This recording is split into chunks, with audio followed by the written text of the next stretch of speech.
Welcome to the English podcast. Welcome to the deep dive. So, if you're a dedicated English learner, you probably know this feeling. The single biggest hurdle, it isn't usually the reading or the writing. It's that moment a conversation actually starts. You can understand a complex article, you can ace a grammar quiz, but when it's time to go from that passive knowledge to active, fluent speech, the brain just stalls. It really does. It's that gap, isn't it? The gap between knowing the rules in theory and then actually executing them in a real-time performance. Yeah. That hesitation, that split second where you're searching for the word or mentally trying to translate the syntax, that is the exact point where a natural conversation just breaks down. It's cognitive friction. Cognitive friction. Yeah.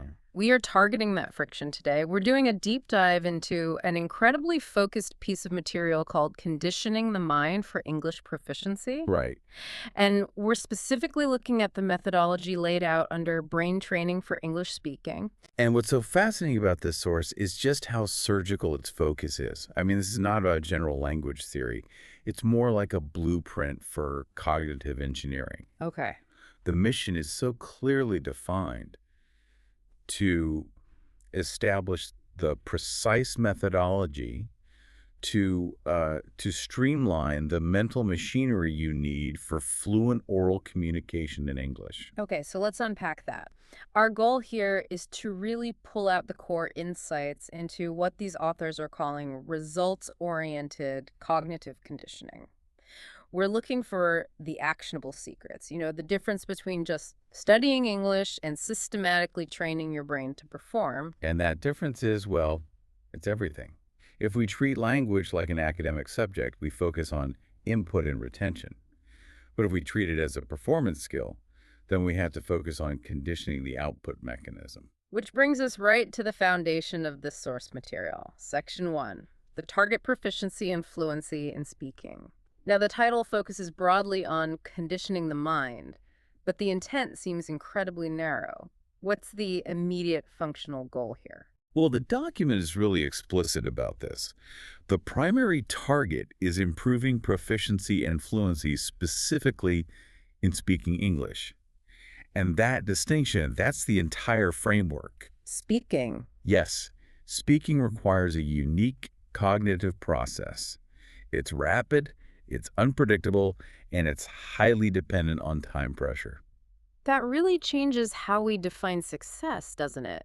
We're not measuring success by how many words you know anymore, but by how quickly you can deploy them and assemble them correctly when you're facing a listener. Exactly.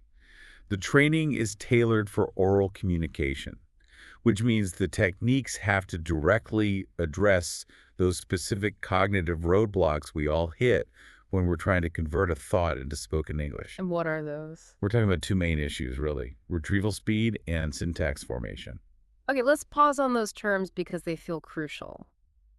When we talk about retrieval speed, for you, the learner, what does that actually feel like in the moment? Retrieval speed is it's how fast your brain can access the vocabulary or the grammatical chunk it needs without conscious effort. It's the difference between, say, effortlessly grabbing the right tool from a workbench versus stopping, looking around, and trying to remember where you put the hammer. Right. In a conversation, if that retrieval speed is slow, you insert an or an ah, or you pause for too long and you break the flow. So slow retrieval translates directly into a lack of fluency. Okay. And what about syntax formation? That sounds like grammar, but in real time. It is. It's grammar under pressure. Yeah. It's the ability to organize words into a grammatically coherent sequence, the sentence structure, without stopping to consciously apply the rules of, conjugation or word order. I see. If you have to mentally check, okay, is this the simple past or the present perfect continuous? Every single time you open your mouth, you just can't be fluent. The conditioning has to make that formation automatic. And this is where it gets really interesting for you, the learner. The source emphasizes targeting both proficiency, so accuracy, and quality and fluency, which is speed and smoothness. You could be proficient, accurate, but you're halting and slow. Or you could be fluent and fast, but just full of mistakes. The authors clearly saw that real communication requires training both of those tracks at the same time. It's a dual-track necessity. Yeah. If you prioritize perfection, you hesitate, and you can become incomprehensible because the listener just loses the thread. Yeah. But if you prioritize speed above all else, the sentence structure collapses. So this cognitive training framework, it aims to merge speed and accuracy until they operate as a single spontaneous output. That's the high-level target. So if that's the target, merging speed and accuracy by getting rid of that cognitive friction, we have to pivot to the solution. How does the source say we should do that? This brings us to section 2, the method, which is framed as a brain training. Right. And the methodology hinges entirely on using targeted cognitive techniques. It's not about consuming more content, like watching another movie or reading another textbook. It is all centered on defining how to train the brain specifically for active language production. Okay, but I have to challenge this a bit. I mean, we've had decades of traditional language learning. If I spent hours rote memorizing phrases or vocabulary lists, isn't that already conditioning my mind? What makes these cognitive techniques different? That is a critical distinction. It really goes back to the difference between input and output training. Traditional memorization is almost always input-focused. It loads data into your long-term storage, sure, but it doesn't necessarily create the high-speed wiring you need for retrieval. Cognitive conditioning, as the source describes it, focuses on systematic output drills. They're designed to force the brain to move language processes into automaticity. Automaticity, like learning to type. At first, you have to consciously search for every single letter, but eventually your fingers just move before you even consciously register the word. That's the perfect analogy. The process bypasses conscious thought. That's it. Automaticity is when the skill operates with a minimal conscious load. The cognitive techniques described in this framework are designed specifically to create that efficient neural pathway for English. And the immediate goal of this is what the source calls streamlining the process. Okay, streamlining. Let's zoom in on that. When most learners speak, they're operating under a really heavy cognitive load because they're translating. They think in their native language, mentally translate, check the grammar, and then finally speak. Is streamlining mostly about getting rid of that translation step? It's absolutely a primary hurdle to eliminate. If you're using your native language as an intermediate processor, you're introducing latency, you're putting a huge load on your working memory. Streamlining means building English pathways that are just faster and more robust than that translation detour. So the training has to be intense enough. Intense and repetitive enough to forge those new direct English pathways. Yes. So the whole goal of the methodology is neural efficiency.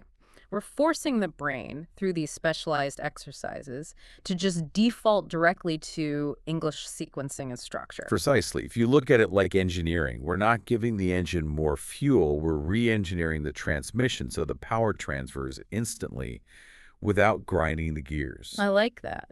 This systematic conditioning, it focuses on those specific functions, reaction time, direct conceptual linking, rapid sequencing, until they require minimal conscious effort. It shifts the entire linguistic burden from the slow analytical frontal lobe to the faster procedural memory centers. You know, the power of framing it like that is that it takes this huge, overwhelming task of becoming fluent and turns it into a targeted, systematic, physical training regimen for the brain. It's not passive at all. It's highly active. And that systematic nature is key.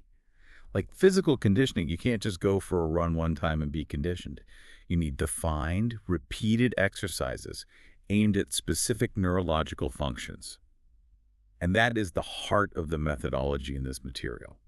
A clear, systematic way to prepare the mind for seamless, spontaneous output. Okay, so if the method is all about conditioning these neurological pathways for automaticity, how do we know if it's working? How do we measure the impact of all the streamlining? That brings us to section 3. The outcome and the author's focus on this being practical and results-oriented training. Why did they need to stress that so heavily? Well, it raises an important question because historically a lot of language training measures input, how many hours you studied, lessons completed, or, test scores on written exams. Right.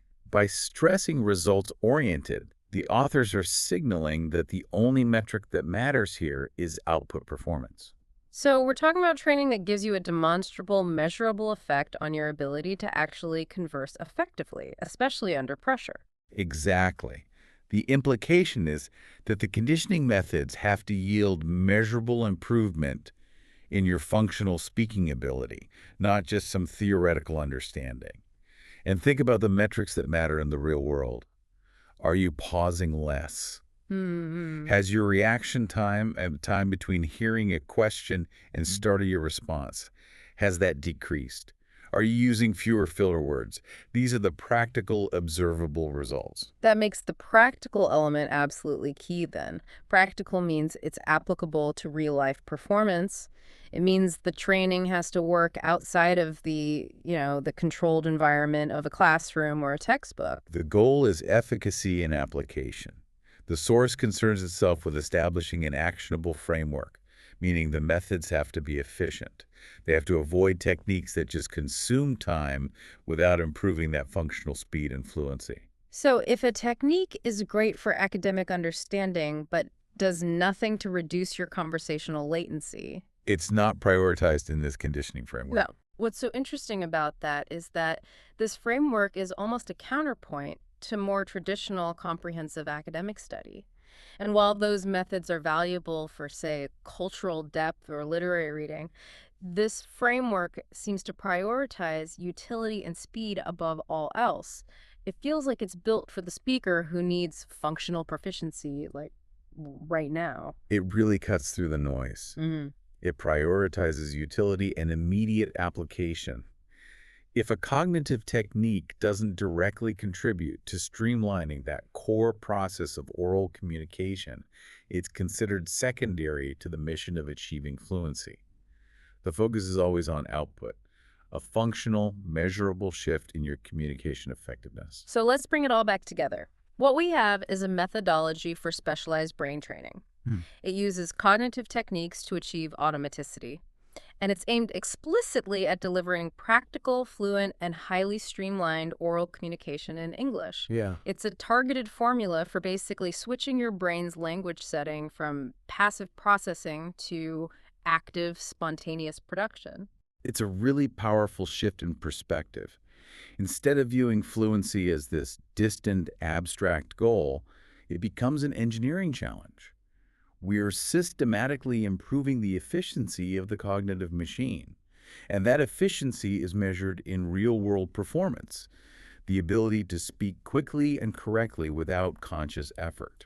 And that shift in framing is what makes this material so compelling for you, the learner. You stop worrying about the vastness of the language and you start focusing on the efficiency of your own internal processor. And since the material emphasizes training the cognitive process to streamline communication, I think the key takeaway for you, the listener, is to maybe conduct an inventory of your own communication style. An inventory. Okay, so ask yourself, what is the biggest source of drag in your speaking process?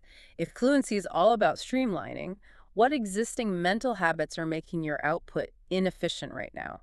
Are you getting stuck because you're relying too heavily on mental translation, which requires two separate processes instead of one? Are you hesitating because you're worrying about perfect grammar before you even start the sentence? What specific component of your cognitive framework, be it retrieval speed or syntax formation, what needs the most immediate, systematic conditioning to achieve that flow state? Identifying that friction point is the true first step of this kind of specialized brain training. That's the assignment then. Observe your cognitive engine when it stalls, and then you have the blueprint for the deep dive into your own fluency. Thank you for joining us for this deep dive. See you next time. Subscribe to learn English.